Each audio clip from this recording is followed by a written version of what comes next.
I write for those women who do not speak, for those who do not have a voice because we were so terrified, because we are taught to respect fear more than ourselves.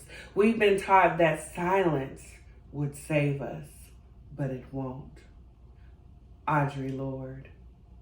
Black Women Writers at Work, edited by Claudia Tate.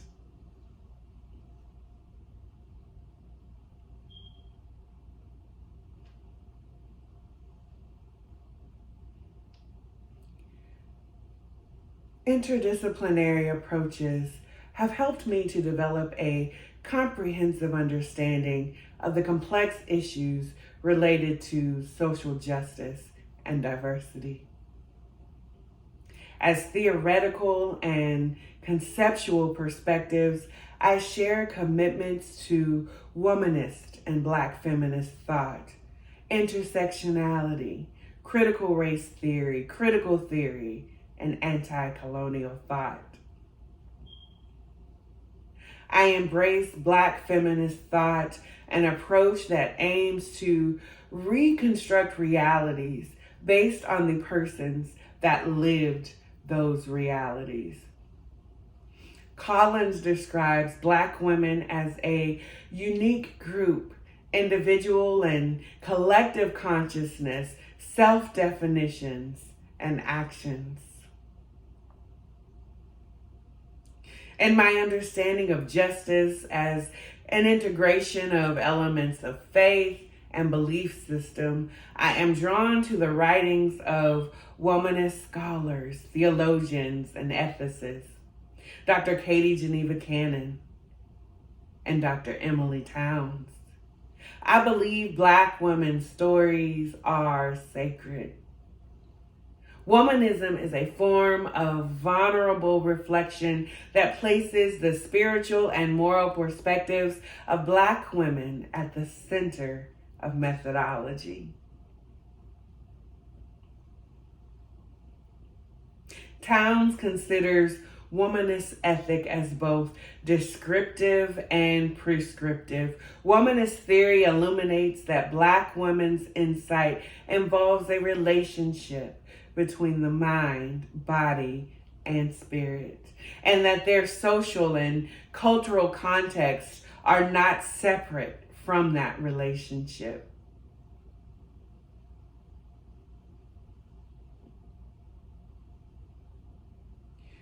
In higher education, Black women particularly face a range of barriers and challenges that can limit our access, retention, and success.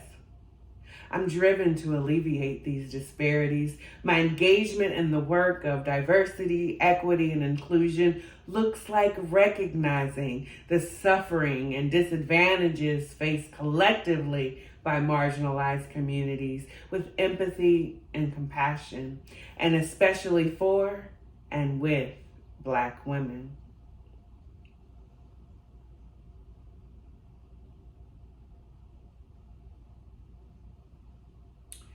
Understanding the historical context of systemic oppression and social injustice is crucial to the ways in which I approach my work. Black women's agency in higher education is situated within a larger context of systemic barriers and challenges faced by many marginalized groups. As a doctoral student, I've had the opportunity to examine social, economic, and political factors that contribute to educational inequities, which has informed my consciousness and aspirations. Analysis and reflection upon a variety of literary works and case studies related to educational equity and social justice has allowed me opportunities to practice the process of considering a range of contextual factors, checking my own bias, and making immediate and longer-term decisions about how to create and sustain equitable learning environments for all students.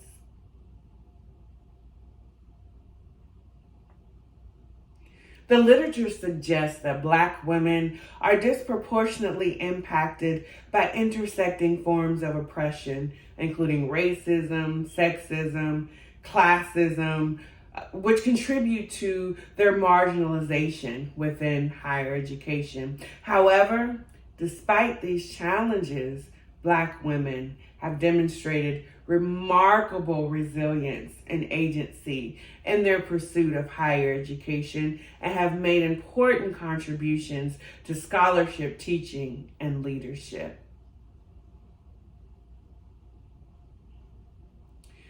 A key component of my educational journey has been coming to terms with how larger social systems have influenced my perception of identity and positionality as a Black woman educated in America. Resistance to harm necessitates that I center healing and self-recovery as an essential part of my embodied praxis while striving to enact liberatory change, cultivating liberatory projects, and decentering white dominance in research, theory, and praxis. Dr. Jarvis Givens describes this tradition as fugitive pedagogy, a theory and practice. Bell Hooks writes, "To educate is the practice of freedom."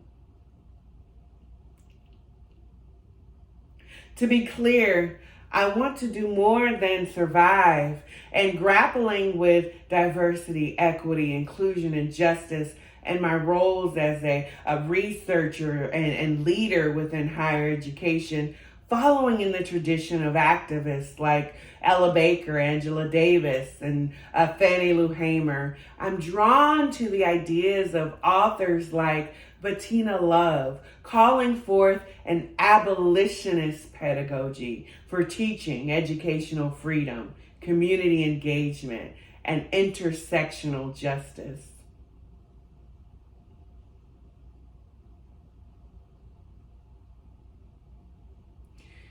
In the United States, I often feel like a target for being a Black woman.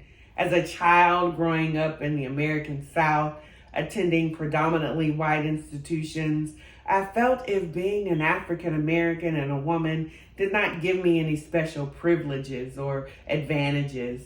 Privileges is only given to people who were not minorities.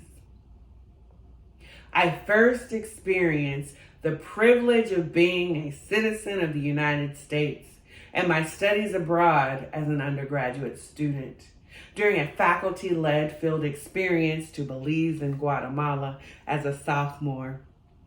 The summer that I traveled to Cuba, my junior year, as a woman in a leadership global scholarship program, and also in my roles as a student organizer, engaging in cross-cultural leadership on campus as president of the Black Student Union and an active member of the International Student Association.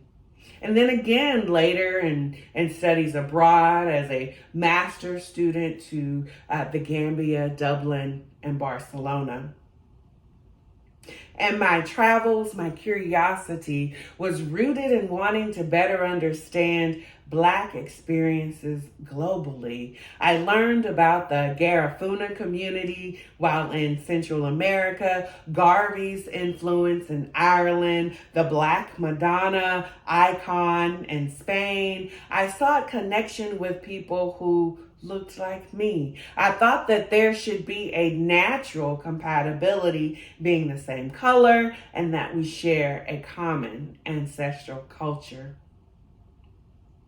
To a certain extent, there were some spaces where I was able to blend in, but as soon as anyone heard me speak and heard my accent or noticed me among my travel group, I was detected as something other and acknowledged as an American.